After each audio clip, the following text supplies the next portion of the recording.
নমস্কার বন্ধুরা, আজ বানালাম মাছের ডিমের বড়া ভাজা। অনেক দিন থেকেই একটু মাছের ডিম খেতে ইচ্ছা হচ্ছিল, কয়েকদিন আগে আনা হয়েছিল তো সেটা ঝাল করে খাওয়া হয়েছিল। আজকে ইচ্ছা হলো একটু ভেজেই খাবো, তো তার জন্য কড়াই জল গরম করতে বসিয়ে দিয়েছি। এবার ওই জলেতেই আমি নুন আর হলুদ দিয়ে দিয়েছি। এটাকে দিয়ে জলটাকে একটু ফুটিয়ে নেব। তারপর আমি এই যে ডিমটা সেদ্ধ হতে দিয়ে দেবো। ডিমটা বেশ কিছুক্ষণ সেদ্ধ হবে, ঢাকা দিয়ে রেখে দেব। আবার খুব বেশি সেদ্ধ না, খুব বেশি সেদ্ধ হলে ভাজলে শক্ত হয়ে যাবে।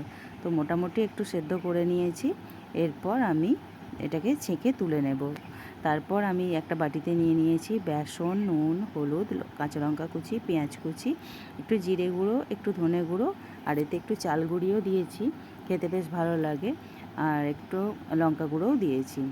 এটাকে দিয়ে একটু ভালোভাবে মেখে নিয়েছি। তারপর কড়াইয়ে তেলটা গরম হয়ে গিয়েছিল তখন আমি একটা একটা করে দিয়ে দিলাম।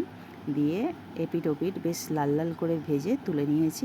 গরম গরম ভাতের সঙ্গে এটা একদম খুব সুন্দর বেশ খেতে লাগলে। কেমন লাগলো রেসিপিটা অবশ্যই জানাবেন, আর আপনারা কে কীরকমভাবে মাছের ডিম রান্না করেন একটু জানাবেন।